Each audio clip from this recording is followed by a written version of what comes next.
Good morning student. आज आप lesson number 8 पढ़ेंगे, जिसमें आपको बताया जाएगा कि परचेज लोन प्रोसेस क्या होता है, परचेज लोन कैसे होता है। आप आपने पिछले लेसन में पढ़ा है कि होम लोन प्रोडक्ट क्या क्या होते हैं। परचेज लोन होता है, कंस्ट्रक्शन लोन होता है, परचेज प्लस कंस्ट्रक्शन होता है। तो आप परचेज लोन प्रोसेस के बारे में जानेंगे। प्रैक्टिकल लर्निंग नॉलेज है, आप कोई भी लेसन ना छोड़ें और ये कोर्स जल्दी से जल्दी ज्वाइन करें, जिससे कि आपको करियर ग्रोथ मिल सके।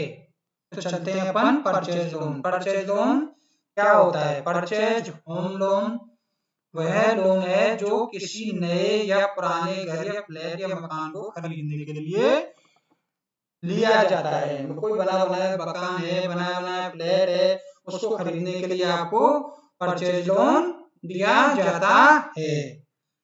समझ में आ गया परचेज लोन किस लिए दिया जाता है। परचेज लोन के लिए आवश्यक डॉक्यूमेंट क्या आवश्यक डॉक्यूमेंट है परचेज लोन के लिए? सबसे पहले आपको कस्टमर की प्रोफाइल को समझना है। कस्टमर की प्रोफाइल को आपको समझना है। समझने के बाद ये कस्टमर को कैसे समझना है, ये आपको पूरे चैप्टर है, लेसन है, वो बताया गया है।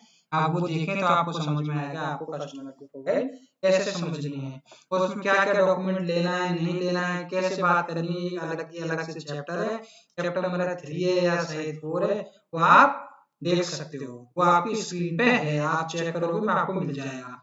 सबसे पहले क्या चाहिए? कस्टमर के डॉक्यूमेंट चाहिए। पैन कार्ड चाहिए, जो आपको बारीकी से चेक करना है। आधार कार्ड चाहिए, जो भी आपको बारीकी से क्या करना है, चेक करना है कि उस पे एड्रेस जहाँ कस्टमर रहता है वहाँ का ही आ रहा है या कहीं और का तो नहीं आ रहा है। इनकम डॉक्स चेक करना है आपको। सैलरी तो सैलरी स्लिप चेक करना है, और बिजनेस है तो आईटीआर चेक करना है, और बैंक स्टेटमेंट तो सैलरी आईटीआर दोनों ही केस में चेक करना है। प्रॉपर्टी पेपर आपको चेक करने हैं, और इसके अलावा आपको क्या लेना है? Agreement to sale. कस्टमर ने प्रॉपर्टी खरीदने के लिए एग्रीमेंट करा होगा, वो आपको रिक्वायरमेंट होता है, उसके बिना आपकी लीगल और टेक्निकल इनिशिएट नहीं होगी सिस्टम में। इतना समझ में आ गया आपको कैसे आपको चलना है, क्या क्या डॉक्यूमेंट है। बाकी आपको डीपली अगर समझना है तो आप चैप्टर नंबर 2 या 3 है, जो कस्टमर प्रोफाइल को कैसे समझना, उस पर आप वो लेसन आप चेक चेक कर लिया, आप देखिए उसको। अब आता है property detail.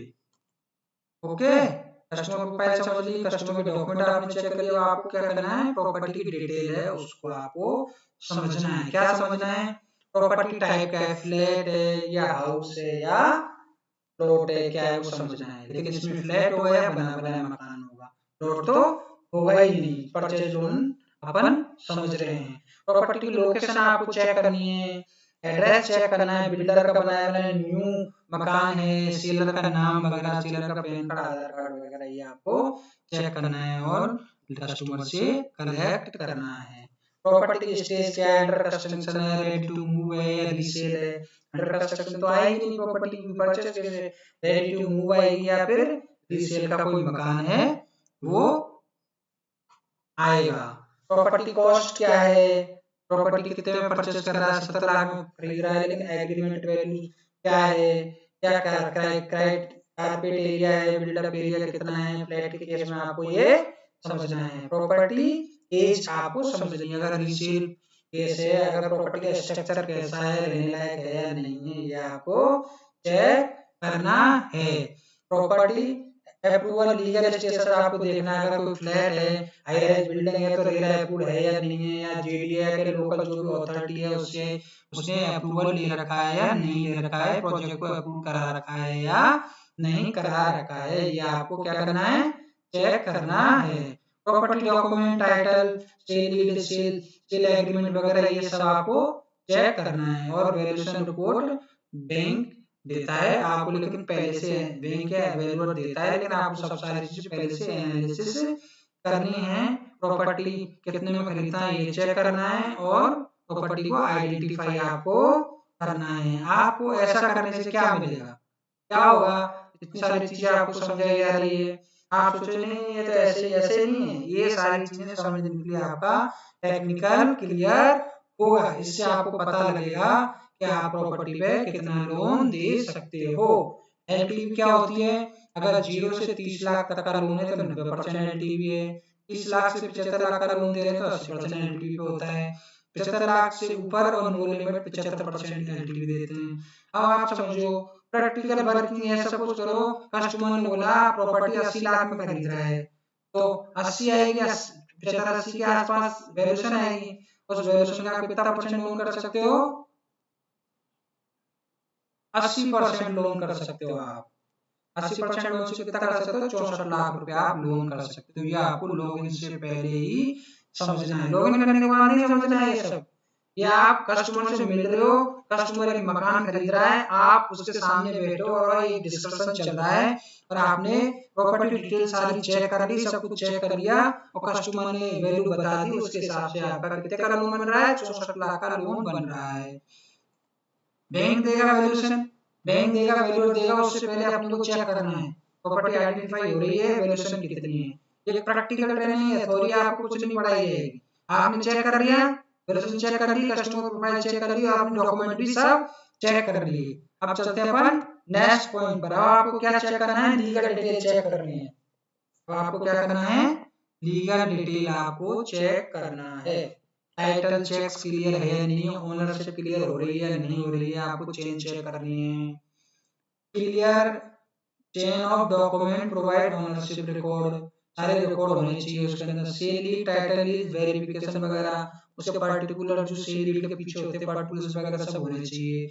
Agreement to cell आपका होना चाहिए और प्रॉपर्टी टैक्स रिसीप्ट, जो भी आपके चालान कटे हैं वो सारी रिसीप्टें होनी चाहिए।